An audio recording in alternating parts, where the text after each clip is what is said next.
Chères Genevoises, chers Genevois, comme d'habitude, j'ai l'immense plaisir de vous accueillir chez Servetien.ch pour l'analyse. Servetien.ch. Il y a des clubs qui ont des traditions. Manchester United, le Real de Madrid, le FC Servette FC déjà, parce qu'il y a beaucoup de gens qui disent FC Servette, mais... Merci beaucoup Anthony, vous laissez aller au vestiaire. Voilà ce qu'on pouvait dire ici depuis les Charmières.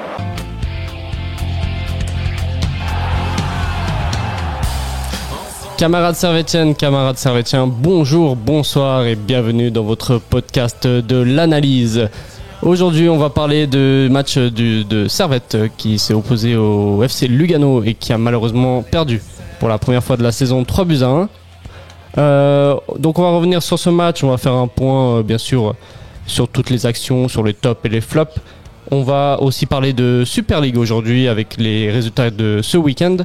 On va ensuite faire un dernier point sur l'Europe et notre dernier adversaire, enfin notre futur adversaire, le SC Braga. Avec moi, et pour une fois on n'est que deux, et parce que les autres chroniqueurs n'ont pas voulu venir. Avec moi le pessimisme, Nil Hassan.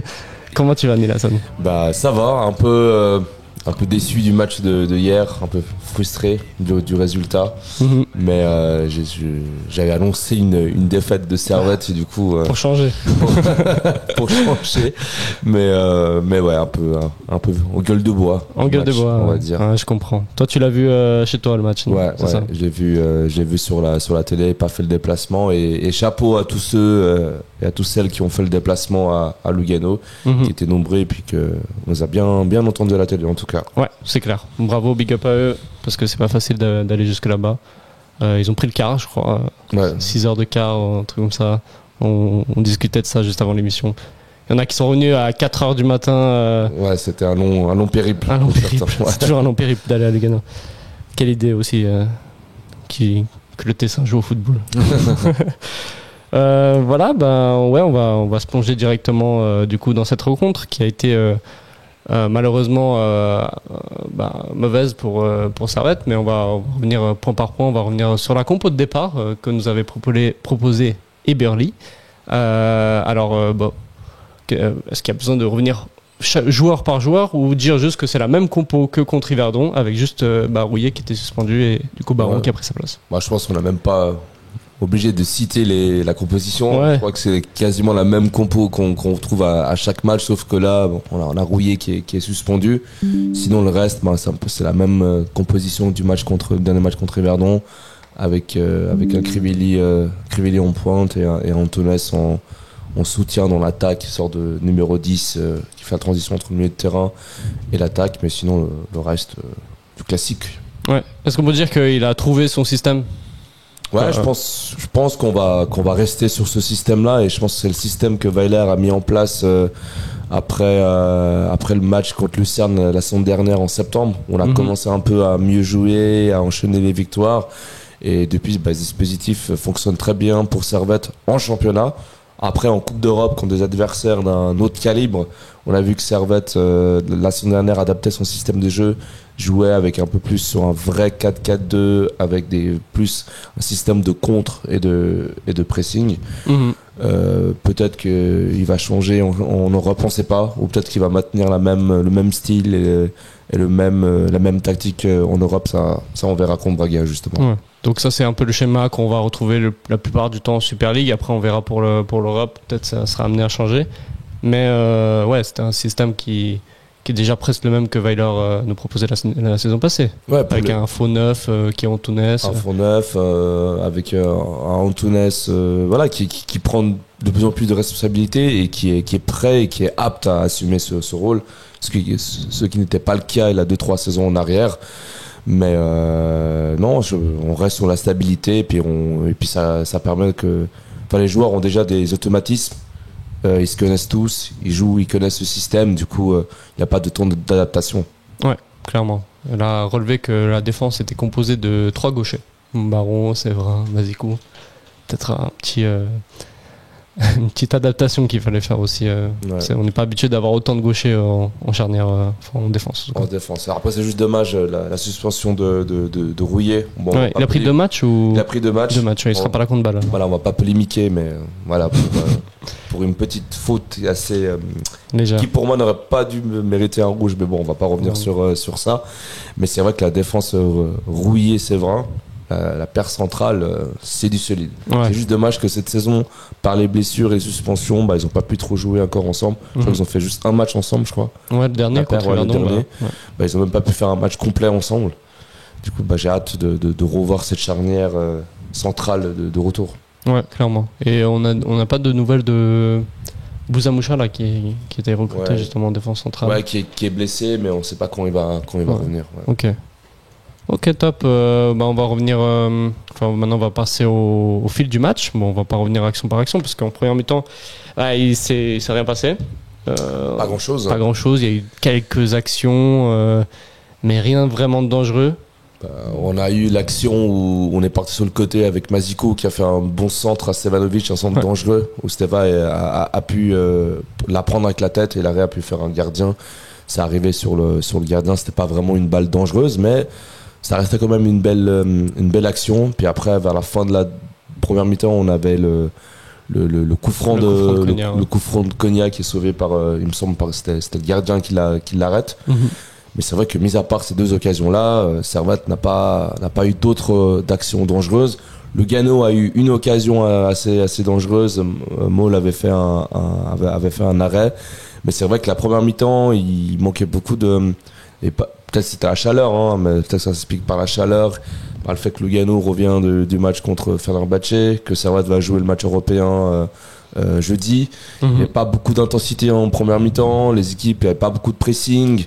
C'était on se regardait un peu jouer. Ouais, c'est un peu aussi un classique Lugano. Enfin, je crois qu'on joue contre eux, c'est un peu comme ça, non? Ouais, c'est vrai que c'est pas les matchs les plus sexy. C'est pas avec ces genres de matchs que les droits de la Super League vont exploser, les droits TV vont exploser. Et pourtant, c'est les deux meilleures équipes. Mais c'est vrai que c'est les deux meilleures équipes du championnat et les équipes qui peut-être risquent de se qualifier en Europe. Mais après voilà, c'est des très bonnes équipes qui ont un niveau tactique qui est très élevé et des joueurs qui sont très bons et c'est du solide. C'est qu'ils se précipitent pas dans l'avant. C'est que pour marquer contre ces équipes-là, que ce soit contre Servette ou contre Lugano, c'est très, très difficile à marquer. Du coup, quand on l'a vu avec les Servette Lugano, on l'a vu à la finale de coupe. C'est pas les matchs les plus spectaculaires parce qu'on a deux équipes qui sont solides défensivement. Non, c'est clair. C'est souvent des matchs comme ça fermés, surtout au Cornaredo. Où Servette a du mal généralement. Bon, on restait quand même sur 8 matchs, c'est ça, sans perdre. 8 matchs sans perdre. La semaine dernière, on les a battus. On les a battus les deux fois. On les a battus chez eux. On les a battus chez nous. Chez nous, on a fait match nul aussi. On a fait match nul et puis on a le fameux match à la Praille où on gagne de 2-1 sur les arrêts de jeu, sur le but de Bola. Et puis évidemment, et la coupe au tir au but. On restait du coup sur une bonne dynamique. C'était plus vraiment notre bête noire entre guillemets, comme on le disait souvent les saisons précédentes. Mais c'est juste que au niveau du jeu, c'est pas le match le plus spectaculaire ou le plus intéressant à regarder. Non, c'est clair. Mais en tout cas, niveau qualité défensif, c'est un match de haut niveau. En tout cas, c'est le premier mi-temps. Voilà, c'est pour ça qu'il n'a pas eu trop d'occasions. Ouais, c'est clair. Donc 0-0 à la mi-temps, on se profilait plutôt vers un match fermé comme ça, vers un match nul. Je le sentais le 0-0 arriver, rester comme ça. À la mi-temps, pas trop de changements. Je crois même pas aucune des deux équipes fait des changements. Non, il me semble qu'il n'y a pas de changement, non. Et après, Servette à la 60e sur une récupération de balle de Tsunemoto qui remet. Non, c'était. Qui centre pour Crivelli, qui remet de la poitrine pour Kuteza. Et là, Kuteza, il lâche une merveille de reprise de volée. C'est magnifique. Hein. Et qui ouvre le score. Et là, 1-0 pour Servette. On croit que le plus dur est fait. Kuteza en plus marque pour je crois la 3e fois de la saison en 4 matchs. On se dirige vers un scénario aux petits oignons. À ce moment-là, on se dit les astres sont alignés. C'est bien parti pour une victoire. Qui peut nous stopper, quoi. Mais bon, après, le Servette Lugano, on connaît, même quand Servette mène au score, souvent c'est arrivé que Lugano revienne au score peu de temps après. Après, voilà, il faut féliciter de la construction de Servette, ce beau jeu. C'est magnifique. Ouais, c'est une belle construction. Ça montre la qualité technique de Servette, la qualité offensive, et surtout un Kuteza qui est en feu, qui On l'a pas beaucoup vu dans ce match-là parce qu'évidemment il a pas eu beaucoup d'espace. C'est pas un genre de match où le joueur les profils comme Gutesa peuvent exploser parce que Lugano ferme bien ses espaces, ferme bien les ailes, ferme bien les côtés. On a vu en première mi-temps, c'est quasiment rien passé parce que défensivement, Lugano a très bien défendu. Et là, c'est un peu, en guillemets, sur cette belle construction qui part sur un centre parce que les deux actions les plus dangereuses de Servette sur ce match, les deux fois, c'est parti sur un centre. La première mi-temps, à la 20e minute, quand Steva il fait la tête, ça part du côté. Le premier but de Servette, ça part sur le côté. Puis je trouve que, oui, Lugano a bien défendu, a bloqué les espaces, mais on n'a pas su imposer notre rythme et une rigueur offensive sur le côté alors qu'on a les joueurs pour le faire. Et je pense qu'on n'a pas assez bien exploité les côtés. Et est-ce que après ça s'explique aussi par le fait que Lugano a très bien fermé le jeu, quoi. Ouais, comme à son habitude. Ouais. Mais là on voit aussi j'ai l'impression que dans cette action aussi on voit les caractéristiques individuelles de nos joueurs qui ressortent. Il y a Antunes qui commence quand même l'action, qui oriente bien le jeu. Tsunemoto avec ses centres qui sont toujours de très bonne qualité. Crivelli qui va chercher quand même un ballon de la poitrine alors que elle est à hauteur de tête en fait. Et après le petit geste de Kutesa bien placé. Là, il est magnifique. On connaît. Le but il est magnifique. Le but est magnifique et l'action est super bien construite. Si on pouvait marquer des buts comme ça chaque week-end, moi je signe direct. C'est très Ça c'est promotion Super League. Voilà, ça sauve un peu le spectacle auquel on a assisté parce que c'est vrai qu'on n'a pas vu grand chose. Puis là on a pu se rattraper par ce magnifique but. Mais après j'ai vu qu'en deuxième mi-temps après ce but là Lugano a quand même monté en intensité. C'est que Lugano devait revenir au score et Lugano a monté en intensité. Puis après on a eu une deuxième mi-temps compliquée quoi après ce but. C'est ça, on croit que le plus dur est fait parce qu'on a débloqué le match. Là, il suffit que de tenir, c'est facile à dire. Mais en effet, Lugano, ils ont mis les bouchées doubles et ils sont vite revenus. Juste avant ça, il y a un double changement qui pour moi est quand même un gros facteur du match qui a un peu bouleversé le cours du jeu. C'est la sortie de Crivelli et de Kutesa juste je crois, 2 minutes après. Et alors que c'était les hommes en forme de ce match. Et aussi de l'autre côté Lugano qui fait rentrer Stephen. Et pour moi c'est un peu le tournant du match. Ouais, c'est le tournant du match. Les deux changements du côté Servette et Lugano, c'est le tournant du match. Après c'est facile à dire après le match qu'on n'aurait pas dû sortir goûter ça. Mais je pense que Eberle a pensé au match contre Braga, voulait préserver ses joueurs pour ce match-là. Et vu qu'on gagnait 1-0, Eberle s'est dit je peux me permettre de les sortir. Et puis finalement il a peut-être sous-estimé Lugano aussi. Enfin, dans le sens où c'est un peu tôt de faire sortir tes cadres. En plus, il n'y a que 1-0 et tu es à l'extérieur. Il fallait peut-être attendre encore un peu pour voir si on arrivait à planter un deuxième ou pour faire le changement. Je suis d'accord. Après, c'est surtout le match contre Braga, je pense, qui a dû faire ce changement dans la tête d'Eberle. Ouais, c'est possible. Après, il fait rentrer, pour moi, aussi, il fait rentrer Magnin, qui est un très bon joueur défensivement, mais qui a de la peine quand il joue ailier ou au milieu, pour moi, selon moi. Qui a de la peine quand il joue. Ouais. Enfin, il a un peu des lacunes techniques qui, en fait, dans ce genre de match, fait qu'on peut pas garder le ballon devant. Parce qu'il n'a pas cette aisance technique pour garder la balle. Pour moi, un Von Moos, là, il aurait été plus pertinent plus tôt. Parce que lui, il a la capacité d'être encore dangereux et de conserver le ballon devant. Ouais, c'est vrai. C'est vrai que niveau tactique, niveau profil de joueur, peut-être là, Eberle a fait une erreur. C'est vrai que Von Moos, le faire rentrer à la place de Kutesa aurait été plus intelligent. Parce qu'il fallait ce joueur technique, ce joueur qui te fasse le dribble sur le côté, un peu à la Stephen de côté Lugano. Et puis c'est vrai que le profil de Magnin, c'était un peu, c'était pas la meilleure option. C'était pas la meilleure option. Puis après, on le paye cash sur le corner. Exactement. Où Lugano, sur le corner de Stephen, qui est parfaitement bien tiré. Le joueur, il coupe la trajectoire. Il n'a rien à faire. Les joueurs étaient en retard sur le marquage. C'est pas un marquage individuel, c'est un marquage en zone. Et quand on marque en zone, quand c'est bien tiré et puis que le joueur coupe la trajectoire, bah. Ouais, en plus elle est très bien placée parce qu'elle est juste assez proche des 5 mètres, mais pas assez pour que Mal puisse sortir avec les points. Parce que, ou peut-être que c'est une erreur de Mal, hein, je sais pas. Mais est-ce qu'il devait sortir sur ce ballon-là? Ouais, moi je pense que c'est quand même assez. Elle est loin quand même pour aller chercher. Je pense que c'est très risqué d'aller la chercher. Pour moi, Mal il est pas fautif.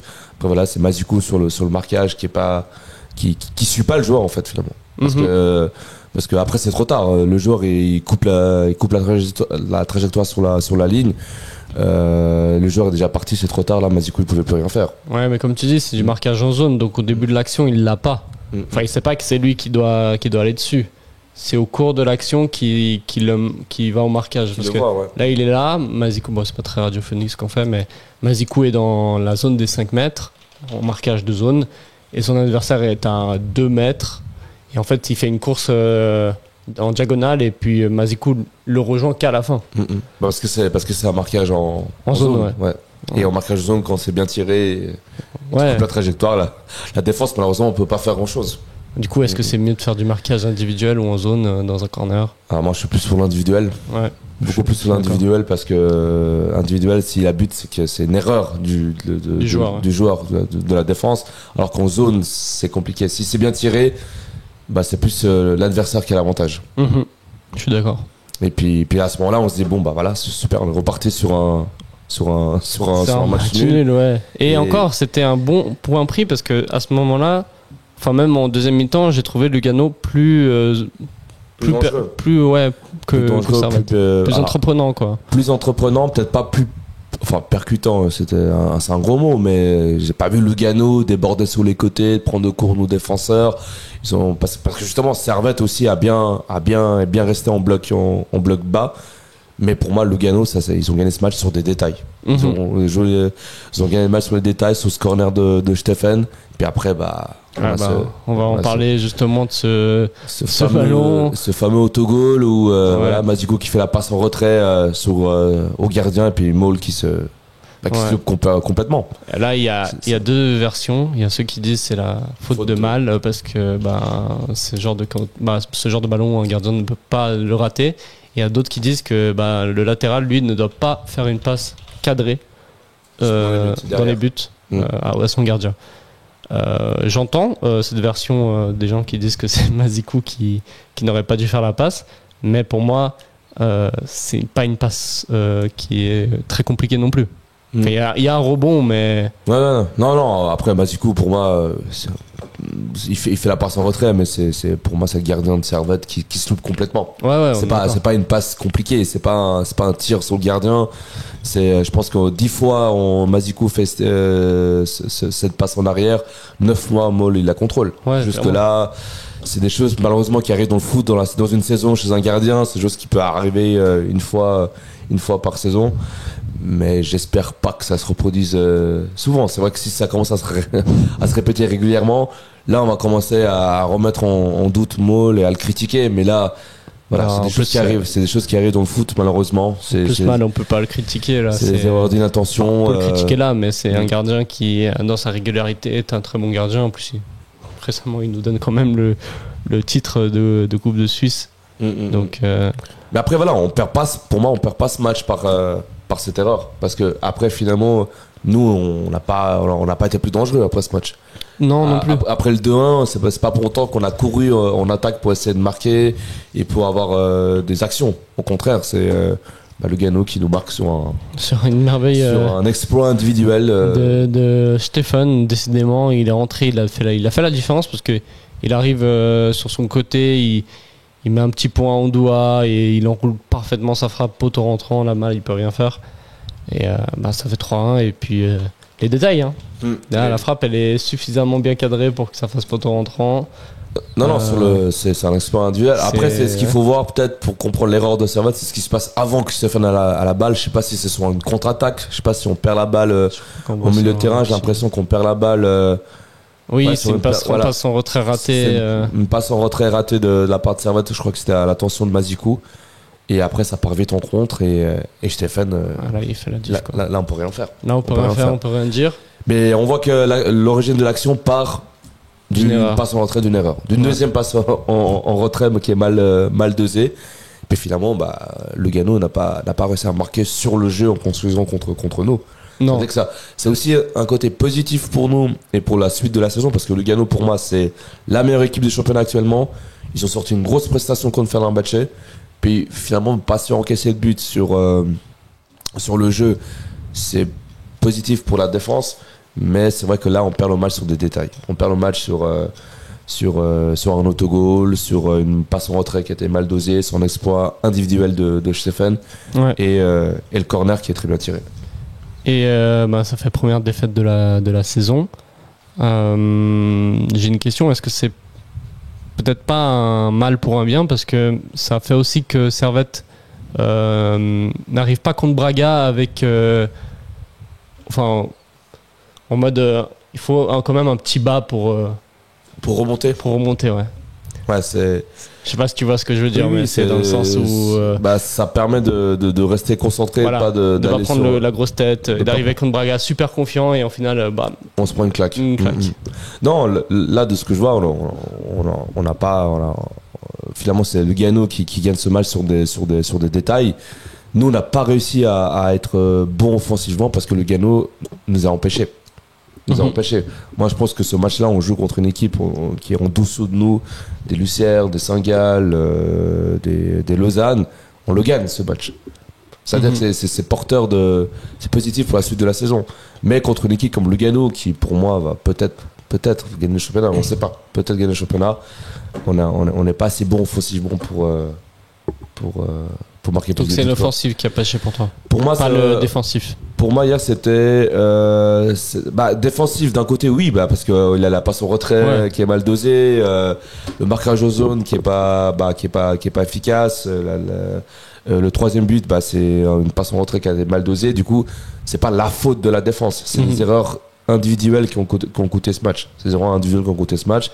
Par contre, offensivement, on n'a pas su, à part le but de coûter ça, on n'a pas su avoir d'occasion franche. Ok, on se prend 3 buts, mais on aurait pu très bien marquer un deuxième but ou un troisième but. Et à aucun moment on a mis Lugano vraiment au doute, point de vue offensif, parce que Lugano c'était très solide défensivement. Ouais, et Il manquait quelque chose, il manquait de l'animation, il manquait quelque chose. Je vois ce que tu veux dire. Mais ça, on le connaît parce que Lugano arrive à le faire très bien contre toutes les équipes. Et à l'inverse des autres matchs, on n'a pas, encore une fois, on n'a pas tué le match quand il le fallait.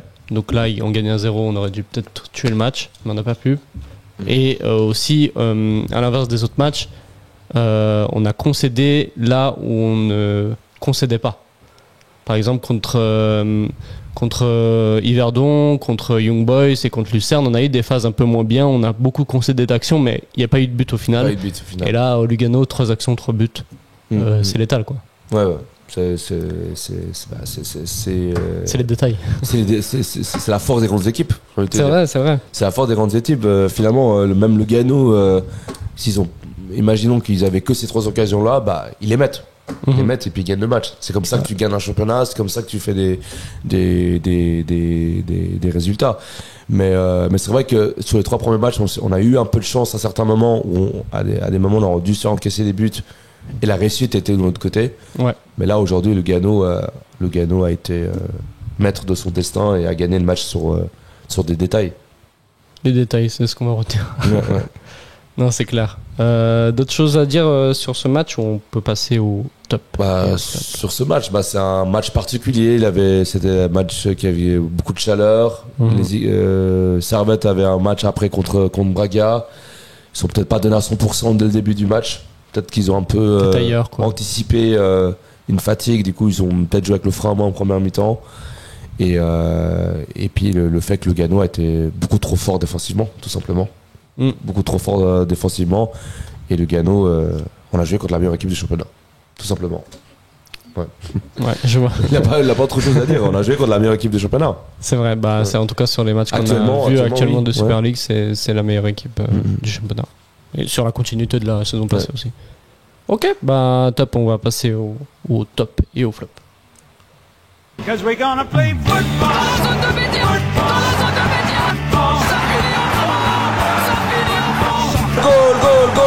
goal pour le Servette FC. C'est comme quand on ramasse les cerises, on a un œil sur la cerise et puis un œil sur le panier. Voilà, il faut toujours plutôt regarder en haut. Voilà, on va passer donc au top et au flop. On va commencer par le plus dur cette fois-ci, puisque c'est une défaite. On va commencer par les tops. Est-ce que, Nilassan, tu as un top à dégager de ce match ? Un top à dégager du match. Alors sur ce match, il n'y a pas quelqu'un en particulier où je me suis dit waouh, il a fait un match incroyable, parce que Lugano en face c'était beaucoup trop fort et puis nos joueurs n'ont pas pu être trop mis en avant. Par contre, si je dois dire pour le top de ce match, c'est l'action, c'est le but de Gutesa, qui est en confiance, qui malgré ce match on l'a pas beaucoup vu, mais quand il faut marquer, il est là. Il est là et puis il continue, il a 3 buts sur la bonne forme. Il est sur la bonne forme. Et puis c'est ce que je disais dans la précédente analyse contre Imerdon, j'espère qu'il va continuer comme ça. Même si pour moi un match, il est pas très bon, il est pas très même c'est des matchs il est en difficulté parce que la défense le bloque bien les espaces et il arrive quand même à marquer. Je me dis il remplit son rôle à merveille. Ouais, c'est ça. Et puis là aujourd'hui il l'a fait et puis j'espère qu'il va continuer comme ça et puis normalement les prochains adversaires on devrait jouer contre des équipes qui vont plus nous laisser d'espace, je dis en championnat. Et j'espère que Gutesa va continuer à s'éclater. Et même contre Braga, on aura peut-être plus d'espace parce que Braga vont plus s'attaquer. Donc c'est ce genre d'équipe peut-être où Gutesa il aime beaucoup, comme on a vu Gutesa contre les Rangers. Contre les Rangers, en Europe généralement. Contre la Roma, il avait failli marquer un magnifique but. J'espère juste qu'il va continuer comme ça. C'est vrai que des fois, il y a des régimes, des moments où il est super bon, et après on le voit plus pendant 2-3 mois. Ouais, c'est ça. Là, en ce moment, on est dans la phase où on le voit, il est bon. Ou là aujourd'hui, par exemple, sans être bon aujourd'hui, il marque. Il marque, ouais. Du coup, ouais. j'espère qu'il va continuer dans ce sens-là. Et puis je le mets dans mon top. Dans le top, ouais. Malgré le fait que on l'a pas vraiment vu lors de ce match. Ouais, je suis assez d'accord. Moi, comme top, j'aimerais ressortir celui-là qui est sorti avec lui d'ailleurs au même moment dans le match, Crivelli. Parce que même si il n'a pas marqué, même s'il n'a pas rempli son rôle d'attaquant, il a rempli son rôle de pivot. Avec une bonne distribution, une bonne présence sur le secteur défensif, avec aussi une solidité qu'on le connaît, ses contrôles de la poitrine qui permettent de garder le ballon. Donc j'ai trouvé qu'il a fait un bon match et sur la continuité de sa rentrée contre Yverdon, où il a aussi bien géré le tempo. Et je trouve dommage qu'il soit sorti parce que dans un match où on gagne que 1-0, il aurait peut-être été important pour garder ses ballons devant. Je sais pas si tu es d'accord avec.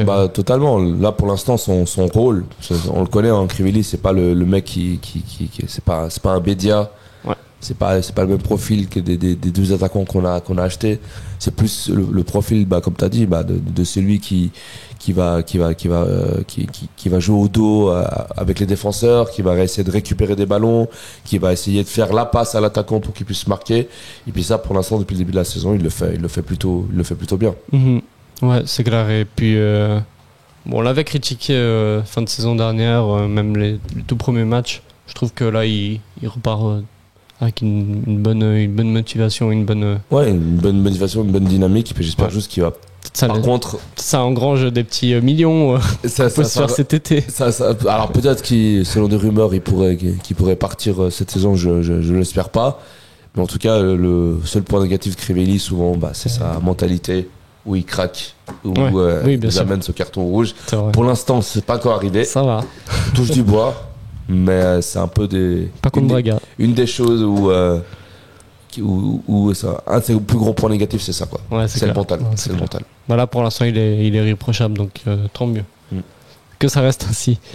Ok, je pense qu'après d'autres mentions spéciales de top, de bons matchs que. Pas particulièrement. C'est un peu. Sinon, l'équipe entière, elle était un peu moyenne par le fait que Lugano nous a laissé carrément aucun espace, très peu d'espace. Non, c'est clair.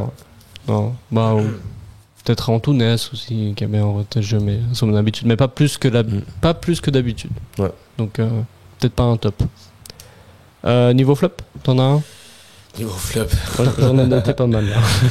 Là. Niveau flop, déjà le premier, c'est Maul sur l'action. Ouais. Déjà, ça, voilà, on va pas le blâmer toute la saison, mais c'est une erreur. Ouais. C'est une erreur, c'est un gag, c'est des choses qui arrivent. Mais voilà, flop du match pour ce manque de concentration pour Maul. Puis après, flop niveau jeu, j'ai l'impression que nos milieux de terrain, on les a pas beaucoup vus sur ce match-là. Ils ont beaucoup été mis en difficulté. Lugano les a bien pressés. Lugano n'a pas laissé le temps de construire à nos milieux de terrain. Et c'est vrai qu'on est très très dépendant de Konya et Andoua. Et c'est vrai que les deux, ils sont mis sous pression et qu'ils n'arrivent pas à exploiter de ballon. Ça se ressent sur le jeu de Servette. Et on l'a vu. Clairement. On n'a pas montré grand chose, quoi. Non, c'est clair. Mais ouais, c'est dans ces matchs aussi, c'est compliqué que nos milieux brillent. Et c'est vrai qu'on en a que deux, à part peut-être Doulin des fois qui remplace Andoua. Mais c'est vrai qu'on n'a pas d'autres profils au milieu de terrain qui puissent bouleverser un peu ces équipes-là qui sont très dures à bouger. Peut-être on a des milieux un peu plus créatifs comme Antunes, mais c'est pas lui qui non plus va faire beaucoup changer le match, quoi. Ouais, moi j'avais Mazikou aussi. Pas pour son but contre son camp, mais aussi pour les autres buts. On voit que c'est lui qui est fautif, qu'il n'est pas au marquage sur le corner. Enfin, il est sur le marquage, mais c'est lui qui réussit pas son duel. La passe en retrait sur le troisième but, elle est destinée pour lui. Je sais pas si c'est la passe qui est mauvaise ou c'est lui qui n'était pas à sa place. Donc pour moi, il a un peu un match en deçà, mais c'est un peu dommage parce que ces derniers temps, Mazikou, c'était des très bonnes prestations. Bon, après sur le corner, c'est difficile à le blâmer parce que c'est un marquage en zone. Du coup, c'est vrai que c'est un peu compliqué de jouer sur ça. Mais après, Mazikou, j'ai pas trop compris. À la deuxième mi-temps, il a joué dans l'axe. Ouais. Il était entre les défenseurs dans l'axe, dans le milieu de terrain. Puis après, quand il était en phase défensive, il se repassait dans le côté gauche. Est-ce que c'est pour ça qu'il n'a pas été au bon moment, au bon endroit, en retard sur certaines actions? Peut-être, je sais pas. Ouais, mais c'est vrai que c'était surprenant de le voir dans l'axe, peut-être pour densifier le milieu de terrain. Mais je sais pas, peut-être un rôle à la Kanji avec City, polyvalent, qui joue un peu partout dans l'axe, sur le côté en défense. Passe de la Kanji à Mazikou, quoi. Mais c'est vrai que voilà, c'est surprenant. C'est surprenant. Peut-être que c'est pour ça qu'il était en retard sur le dernier but de Stéphane. C'est possible, et aussi c'est lié avec mon autre petit flop. Les entrants qui ont été surtout les deux premiers entrants qui ont été Magnin et Guimeno. Magnin parce que comme on a dit, il apporte pas cette justesse technique qui permet de conserver le ballon devant, et dans ce cas-là je crois qu'il était replacé du coup sur le côté gauche, et avec Mazikou ça faisait un peu doublon de poste. C'est pour ça que Mazikou on n'a pas bien exploité le côté gauche, hein. Et Guimeno parce que complètement fantomatique, encore une fois. J'ai envie de dire, à chaque fois qu'il joue, j'ai l'impression qu'on joue avec un joueur de moins. C'est peut-être un peu méchant. Mais même sur les 3 premiers matchs. Oui, pour moi, j'ai pas senti qu'il a pesé sur aucun des matchs où on a joué. Peut-être un peu plus Yverdon, mais même comme ça, j'ai trouvé un peu en deçà. Mais bon, c'est sur la continuité de ce qu'a montré le joueur. Et là, la question, c'est justement quelles attentes on a de Guimeno au final. Un joueur qu'on est allé chercher à Saint-Gall pour une somme quand même la saison passée. Et j'ai l'impression que qu'est-ce qu'on doit s'attendre d'un joueur comme ça? Est-ce qu'on doit s'attendre à un joueur qui nous plante beaucoup de buts, ou juste un entrant, un gars qui fait un peu backup? Je sais pas. Là, pour l'instant, c'est un peu le rôle de backup qu'il a. Mais son statut, pour moi, avec le statut qu'il a, il peut pas se contenter juste de ce rôle de backup. Ouais, donc on est en droit d'être en attente de meilleurs résultats de sa part. Bien sûr, avec ce qu'il a montré à Saint-Gall, le fait qu'il veut, que c'était un joueur formé au club, qui revient chez nous. Le club a déboursé une somme assez importante pour ce joueur. C'est un joueur qu'on a acheté en contrat. C'est pas un joueur qui est arrivé en fin de contrat chez nous. Donc évidemment, on a plus d'attentes. Ouais, et même la saison passée, il était tout en bas de la hiérarchie, derrière même Nishimura qui est arrivé en janvier. On m'a dit, oui, attendons cette saison pour en tirer voir. des conclusions, mais pour l'instant, c'est le début de saison, il fait que confirmer la saison passée. C'est à lui de prouver le contraire, mais pour l'instant, pour moi, Guimeno, c'est...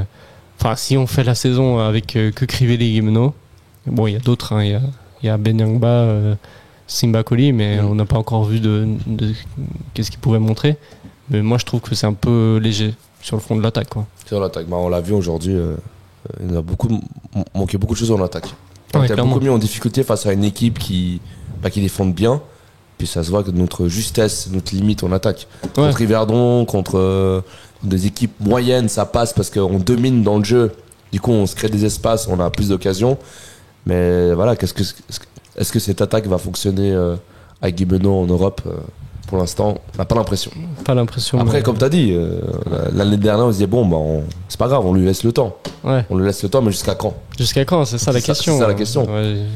Moi, je commence à un peu être à court de patience. À court d'être impatient, ouais. Je lui laisse encore 6 mois, mais si en 6 mois, il m'a rien montré, je suis pas loin de dire que son transfert était un flop. Si c'est pas déjà le cas. C'est un autre débat. Le débat, ouais. Dites-nous en commentaire ce que vous pensez de Guimeno, ouais. Mais en tout cas, pour ma part, c'est pas convaincant. Ok, un autre flop Eberly. C'est vrai que Eberly, c'est le changement en fait, finalement. On a beaucoup loué la qualité d'Eberly les 3 premiers matchs. Là, il faut dire aussi qu'on ça va pas. Et là, sur le côté gauche, on l'a pas du tout exploité, quoi. Ouais. Avec Mazikou, Magnin, côté gauche, j'ai pas compris. Alors qu'on avait Van Moos, quoi. J'ai pas compris, on a fait sortir goûter ça. Et puis finalement, peut-être qu'un Van Moos aurait pu apporter ce danger qu'on n'avait pas. Cette grain de folie qu'on n'avait pas en attaque. Puis finalement, je sais pas, on s'est retrouvé avec Mazikou, Magnin sur le côté gauche. C'est surprenant. Ouais, je veux bien qu'ils sortent Koutessa à la 67e minute parce que il y a l'Europa après, on va jouer tous les 3 jours à partir de maintenant, ça je peux comprendre. Mais par contre, c'est par qui on change, là j'ai pas trop compris. Ouais, il me fait penser un peu à Geiger. On gagne, du coup on blinde la défense. On blinde la défense. Ouais. On perd, du coup on blinde l'attaque. Après, on a pris les 2 buts contre Lugano, il a fait rentrer Simba Koli, Von Moos. Bon, c'était un peu trop tard. Tout ce qu'il avait en fait. Comme sur le banc. C'est trop tard. Je pense qu'on n'a pas assez tenté en attaque. C'est vrai. Moi, j'aurais fait rentrer Van Moos à la place de Koutessa. Peut-être pour apporter un peu. Parce que. C'est le même profil. Oui, c'est un peu le même profil et il sera forcément plus frais parce qu'il n'aura pas 70 minutes dans les jambes. Et donc. Pourquoi pas. Donc, ouais. C'est peu. Dommage. On a senti. Quand il y a des points négatifs, il faut le dire aussi. Ouais. Il a été très bon dans les 3 premiers matchs, Eberly, avec ses choix et ses résultats, mais là c'était pas le cas. Aujourd'hui c'était pas le cas. Il faut le dire quand ça va pas. Bien sûr. On n'est pas là juste pour féliciter les gens, on est aussi là pour critiquer évidemment, hein, tant que c'est constructif, pas la personne en lui-même, mais par rapport au jeu et on est là pour analyser un peu ce qu'on voit. Je pense que je pense aussi les auditeurs partagent sûrement notre avis. Le changement à 67e minute par Magnin, c'était peut-être pas la meilleure chose à faire. Clairement. Et puis je pense que c'est tout qu'on peut dire sur le top et le flop. Ouais. Du coup, on peut faire un point sur le classement. Servette, avec cette défaite, est passé 2e derrière Lugano. Lugano qui est passé du coup 1er, mais avec un match en moins. Et on va parler aussi des autres matchs qui ont eu lieu entre hier après-midi et ce soir. On a eu Bâle qui a battu Grasshopper 3-0. Lucerne qui a battu Sion, donc Sion qui part pour la première fois de la saison aussi. Aujourd'hui, on a eu la défaite de Lausanne 4-3. Le match nul de Young Boys 2-2 contre Zurich. Et Yverdon et Winterthur se sont quittés avec un 0-0. Ce qui fait au classement, comme moi j'avais dit, Lugano premier, Servette deuxième. Mais derrière, on a Zurich avec 7 points, Saint-Gall et Sion avec 6 points. Et ensuite, on a Lucerne, Winterthur, Bâle, Lausanne. Et puis tout en bas, Young Boys. Ça va toujours m'étonner, mais oui, on a Young Boys qui a en 4 matchs à qu'un seul petit point. Première question. Le résultat d'IB, du coup, contre Zurich. C'est positif pour nous. Est-ce que, justement, c'était pas le meilleur résultat qu'on pouvait avoir Ça met à distance encore plus IB. Enfin, un peu moins parce qu'il nous gratte un point, mais ça reste quand même 8 points d'avance. Et en même temps, ça fait que Zurich ne fait pas le 3 sur 3. Quoi. Non, Zurich, c'est plutôt bien par rapport à Zurich. Parce qu'avec avec Lugano, Zurich reste cette meilleure équipe de championnat et un peu ce prétendant au titre. Et du coup, c'est une belle affaire pour Servette de voir Zurich n'a pas gagné, parce que c'est vrai que si Zurich aurait gagné contre AIB, là je crois que la machine aurait été enclenchée comme Lugano.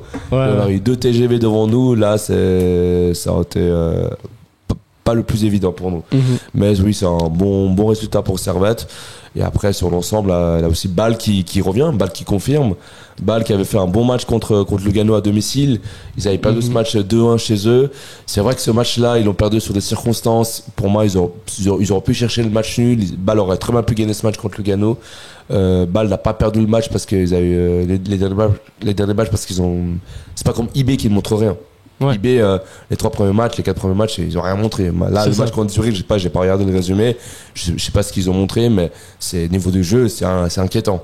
Bâle, au contraire, j'ai l'impression que il y a quelque chose d'un peu plus sérieux. Et puis justement, le prochain match à domicile de Servette, ça va contre Bâle. Et là, ça va être intéressant. C'est une équipe qui aime beaucoup attaquer. Ouais, c'est une belle équipe. Franchement, on va affronter une belle équipe de Super League. Et si là, Servette gagne contre Bâle à domicile contre cette équipe de Bâle là, ça confirme que Servette a les moyens et les ambitions cette saison. Ouais, c'est clair. Et puis Bâle peut pas faire pire que la saison passée. Enfin, je pense pas.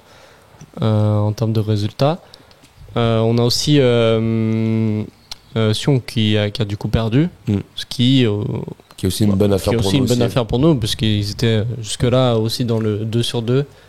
Et le fait qu'ils perdent, et en plus face à Lucerne, ça permet aussi de mettre un peu de la distance sur nos rivaux. En vrai, cette journée-là, par Lugano, il n'y a personne qui fait la bonne affaire pour nous, pour Servette. Non, pour Servette, les autres équipes ont eu des résultats qui font l'affaire de Servette. Voilà, c'est ça. Fait l'affaire de Servette. Et puis Lausanne qui est toujours aussi catastrophique au passage, qui sont encaissés 4 buts. Je crois qu'à un moment ils perdaient 4-1 et puis ils ont pris 10 buts en 3 matchs. Je crois que c'est la pire défense du championnat. Bon, on n'est pas très loin. Ah non, il y a IB avec 11 buts. IB cas à part dans cette Super League. C'est très compliqué. Ouais. Non, mais Lausanne, beaucoup de faiblesse défensive. La 4-3 contre. À domicile. À domicile. Surtout à domicile. À domicile, ouais. C'est. Ouais. Bon. Parce c'est les équipes de Magnan, quoi. C'est comme ça. C'est comme ça. Ce qui nous fait, du coup, aussi, dans les prochains matchs, enfin, on peut analyser la prochaine rencontre, la prochaine journée de Super League. On aura Sion qui va jouer contre Vinti. On a Yverdon qui va jouer contre IB. Peut-être IB peut relancer la machine contre Yverdon ou couler encore plus. On verra. À voir. Saint-Gall qui joue grâce au Peur. Lugano, Lucerne. Bâle, Servette, comme on avait dit. Et Zurich, Lausanne. Je pense que là, Lugano devrait faire le taf contre Lucerne. Enfin, je pense que sur la forme. Bon, après, il faut pas oublier que Lugano va aussi jouer un match européen. Oui. Jeudi. Bon, après, ils ont joué aussi un match européen ce jeudi. Ils ont après. Et ils ont gagné 3. Après, ils ont l'effectif, ils ont une équipe de.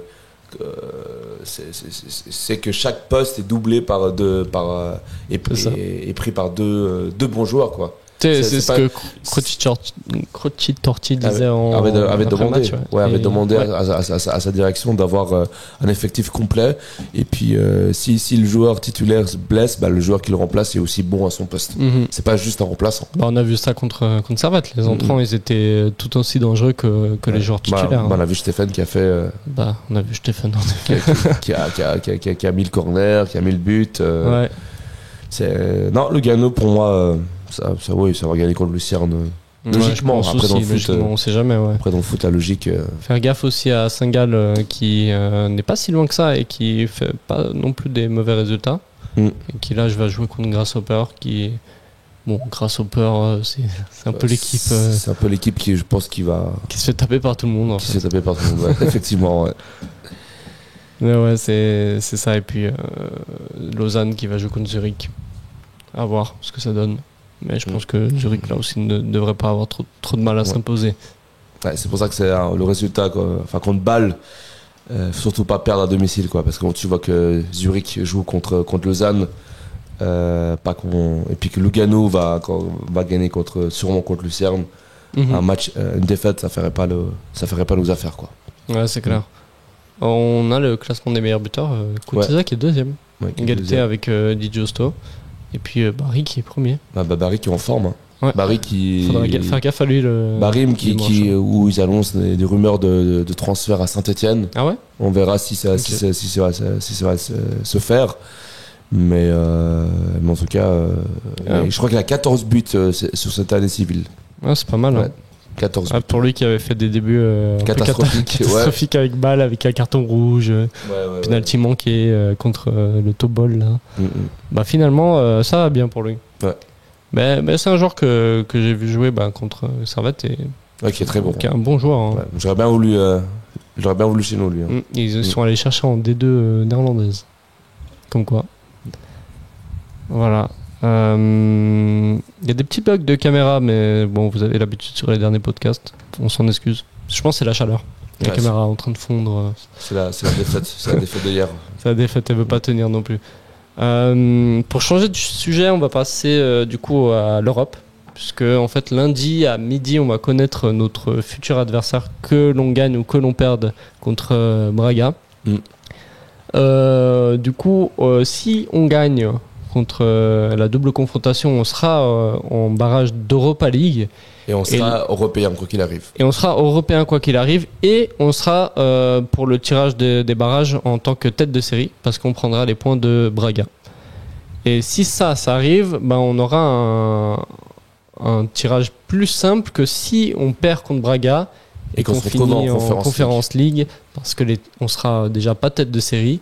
Et en plus, il y a du lourd comme Chelsea, la Fiorentina, le Real Betis, du beau monde, hein. le RC Lens, Trabzonspor, Copenhague.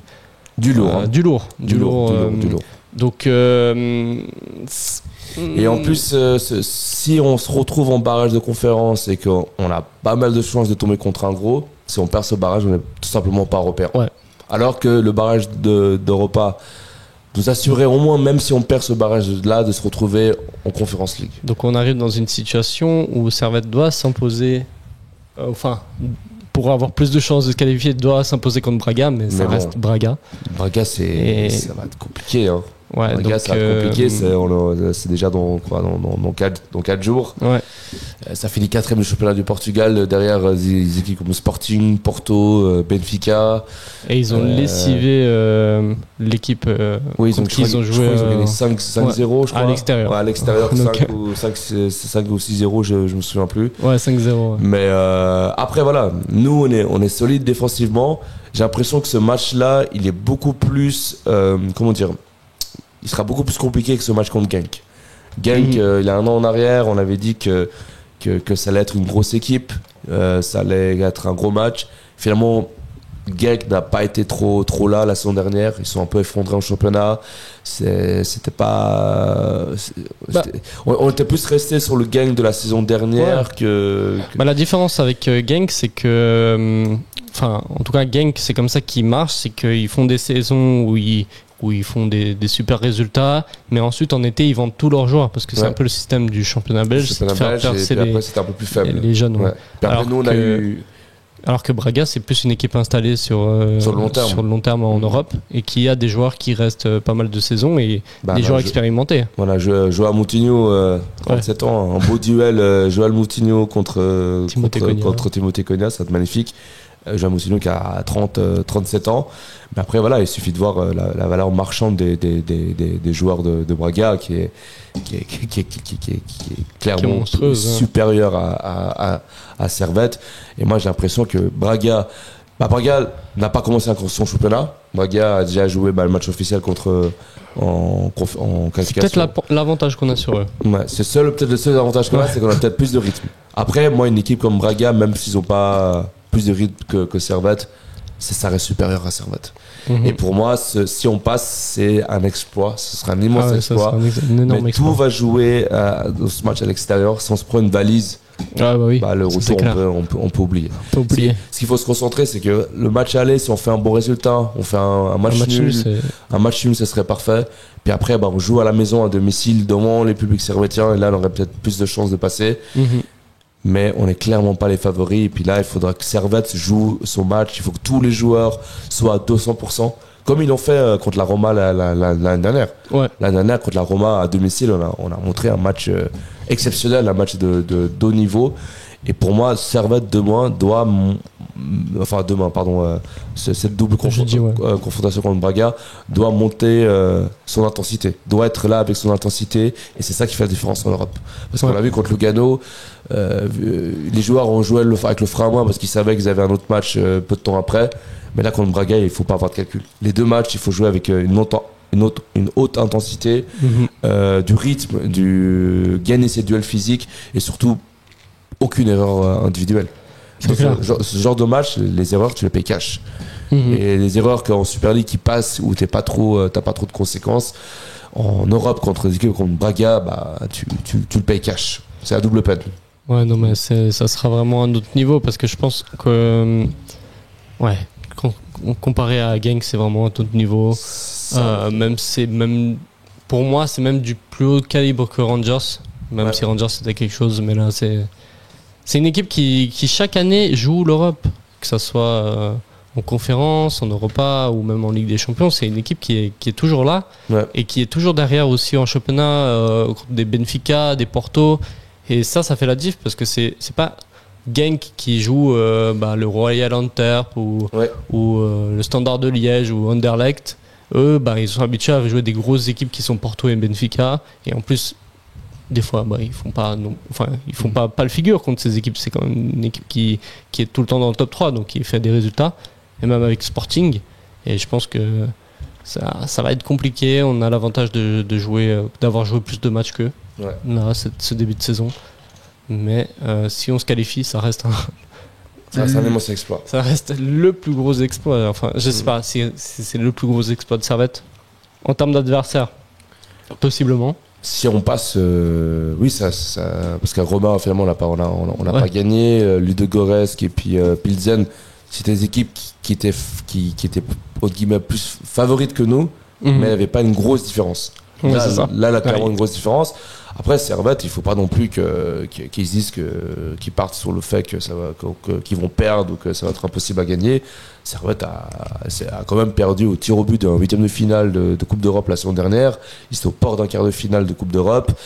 Ils ont fait des très bons matchs en Europe. Ils n'arrivent pas dans l'inconnu. La saison dernière, c'était un peu l'inconnu, c'était un peu la découverte de jouer l'Europe.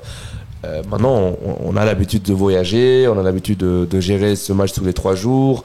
On a le même effectif que la saison dernière. Du coup, il faut essayer de rester sur les mêmes marques que la saison dernière en Europe. Non, c'est clair. Et si on perd, j'espère tirer un très bon adversaire. Mais quand tu regardes les équipes, regardez si vous avez Twitter, le compte de Bast, il a partagé sur les potentiels adversaires de Servette. Mais en Conference League, il y a vraiment du lourd. Il a quasiment que du lourd. Il a quasiment que du lourd. Même le tirage, en guillemets, t'as la Legia Varsovie qui est aussi là, ça fait un sacré déplacement. L'équipe de Heidenheim de Bundesliga qui a fini 7 ou 8e de Bundes la saison dernière. John Garden qui sont pas non plus dégueulasses en Suède. On a Trabzonspor qui sont habitués aussi au championnat, ou Rapid Vienne, Astana qui est toujours un déplacement compliqué. Et puis la AEK Athènes aussi. En fait, c'est soit des gros noms, soit des déplacements qui sont compliqués. Loin, ouais. Du coup, la Conference League. On peut espérer tirer Moldé, quoi. Voilà, c'est que pour moi, je vais pas faire mon ravageur de service, mais barrage de conférence, ça va être compliqué de passer. Après, par contre, ça peut faire de très bons déplacements. Ça peut faire de très bons déplacements pour les supporters qui aiment bien voyager avec Servette. Oui, je vous avoue que si on chope un Chelsea, même s'il y a quasiment 80% de chances qu'on ne passe pas, imaginez juste Servette jouer à Stamford Bridge. Ou Servette recevoir Chelsea. Mais... Ou voilà, ça fait un peu ce match de gala là, ça fait ce truc où les gens viennent au stade, on va en parler pendant tout le mois d'août de ce match là. Mais c'est qu'une influence dans l'année, quoi. Mais par contre, on sera pas européen. Ouais.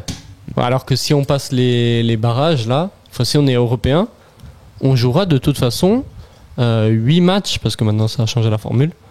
8 matchs, dont 2 équipes du chapeau 1. Ouais. Donc ça sera des grosses équipes de toute manière. On pourrait choper par exemple en Conference League Chelsea, Betis. Chelsea, ouais. Évidemment, moi je signe pour qu'on soit en phase de groupe, mais tout de suite. Mais moi j'ai l'impression qu'on se dirige plutôt vers les barrages de conférence. Malheureusement. Malheureusement. Et j'espère tirer le meilleur adversaire en conférence. Enfin, meilleur dans quel sens? Meilleur sportivement pour qu'on passe, nous. Pour qu'on passe. Ouais, le plus facile, le plus abordable, quoi. Parce que je préfère avoir 8 matchs de plus qu'un déplacement à Stamford Bridge. Hein.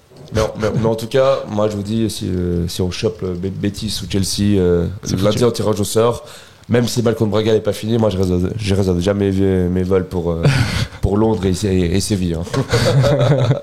je signe direct. Ça, je peux pas louper. Bah oui, bien sûr. Ça sera un gros match à pas louper. Ça, je peux pas louper. Ça sera vraiment un gros match. Ouais.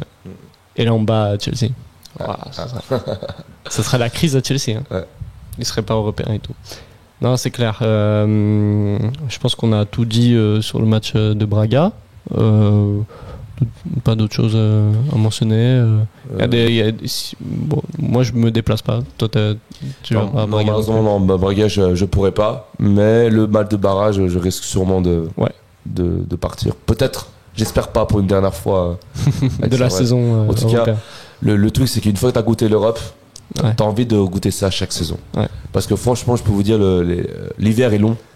Quand Servette joue l'Europe, là, les semaines passent tellement plus vite. En plus, avec le nouveau format, là, on aura plus de matchs. Tout le temps. C'est-à-dire qu'on voit Servette jouer le samedi, le dimanche. Jeudi, on va avoir le petit match à la Praille, match européen. On sort du travail, on va directement voir le match. On va voir les amis avant le match. Franchement, la saison dernière, c'était juste incroyable. C'était incroyable. Et quand t'as connu ça, t'as envie de le connaître chaque saison. Ouais. Là, et c'est vrai que ça resterait une grosse déception, une frustration de pas se qualifier en Europe. Ouais, je suis d'accord. Mais bon. On n'a pas forcément non plus les chances de notre côté cette saison. Après, ils sont plus forts que nous, on peut rien y faire aussi. Ouais, c'est ça. Bon, je pense qu'on a tout dit. On va faire quand même nos petits pronos contre Braga. Parce qu'il faut bien se lancer à un moment. On a parlé du match, mais il faut bien donner un résultat. Nilassan, toi, tu vois quoi contre Braga? J'espère un match nul. J'espère un 0-0. Mais je pense que Braga, peut-être ils vont gagner des 0, je pense. 2-0? Ouais, je pense que c'est 2-0. Tout en maîtrise. Ça ne m'étonne pas de toi. Ouais. Tout en maîtrise, milieu de terrain totalement maîtrisé. Ouais, je vois. Pour contrebalancer un peu, moi je vais quand même pronostiquer le match nul. Le match nul? Ouais. 0-0? Non, un partout. Un partout, okay. Et c'est nous qui ouvrons le score. Ok. Et après on craque un peu à la fin parce que forcément ils attaquent beaucoup et je vois Konya marquer parce que c'est toujours lui qui marque. Dans les grands matchs. Je pense que tout a été dit. Merci d'être là pour avoir fait cette analyse. Merci à vous d'avoir regardé cette analyse haute en couleur. Même si Servette a perdu, on espère que vous avez passé un bon moment. N'hésitez pas à commenter, à nous dire votre avis bien sûr sur tous les thèmes qu'on a listés, sur Braga, sur Guimeno, sur Zurich, tout ce que vous voulez. Partagez aussi la vidéo si vous le souhaitez. Likez, mettez la cloche, etc. Vous connaissez la routine. Et puis nous, sinon, on se voit vendredi pour une analyse contre le Braga, le SC Braga.